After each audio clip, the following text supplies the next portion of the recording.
साथ ही जो ये आप तस्वीरें देख रहे हैं, ये तस्वीरें हैं हमारे पड़ोसी देश, हमारे पड़ोसी मुल्क श्रीलंका की।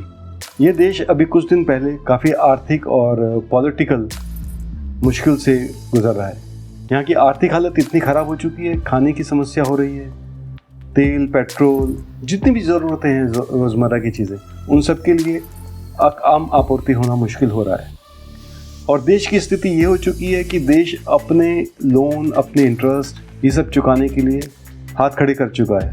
यानी दिवालिया अपने आप को घोषित कर दिया है कि साहब हमारे पास तो पैसे हैं नहीं, अब आप कुछ दे सकते हो तो हमें दे दीजिए, हमारी सहायता कर सकते हैं। और आप सोच रहे होंगे कि ये अचानक इस चीज़ कैसे हो गई कि एक देश इतना समृद्ध देश था और अचानक उनके पास खाने के लाले पड़ गए, ये सब चीज़ें। तो ये चीज़ें अचानक नहीं हुई है, ना ही कोई ये देवी आपदा है। अब श्रीलंका की लंका वहाँ के अपने ही राजनेताओं, यानी स्पेशली जो राजपक्षे फैमिली है, इनके द्वारा और चाइना के द्वारा लगाई गई है। तो ये दोस्ती कितनी महंगी होगी, ये अभी आपकी वीडियो में आइडिया आपको लग जाएगा। जैसा कि आप जानते हैं कि श्रीलंका की इकोनॉमी काफ़ी हद तक, बहुत हद तक टूरिज़्म पर बेस है। लगभग 80% पैसा उनका टूरिज्म से आता है। उन्होंने कोई और सेक्टर अपना डेवलप किया ही नहीं। अब पिछले 2 सालों से कोविड के कारण और फिर उसके बाद टेररिस्ट अटैक के कारण उनकी इकोनॉमी पूरी तरह से ध्वस्त हो गई और वजह थी कि टूरिस्ट का ना आना। बाकी काम उनके दोस्त ने कर दिया।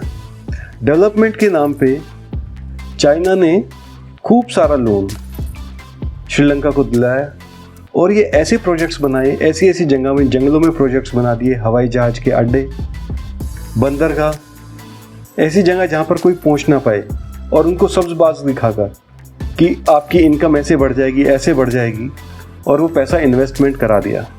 अब ये इन्वेस्टमेंट तो डूबा ही डूबा, लेकिन श्रीलंका के ऊपर इतना लोन खड़ा हो गया कि उस लोन को चुकाने के लिए उन्हें लोन के ऊपर लोन लेना पड़ रहा है।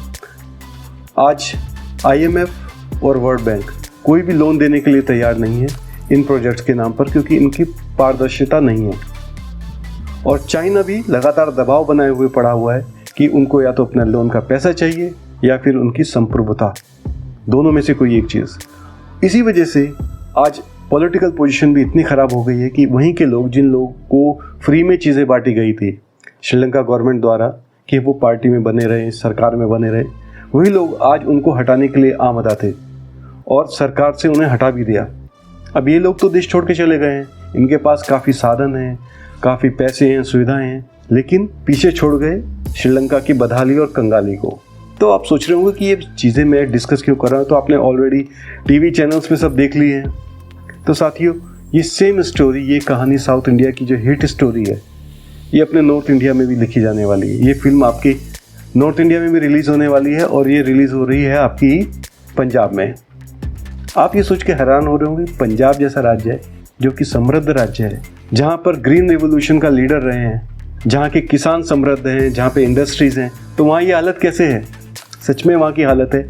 एक वो राज्य जिसकी पर कैपिटा इनकम पिछले 20 साल तक लगातार टॉप पे रही, जो देश में हर राज्य में टॉप करता था, आज वो 19वें स्थान पर खड़ा हुआ है।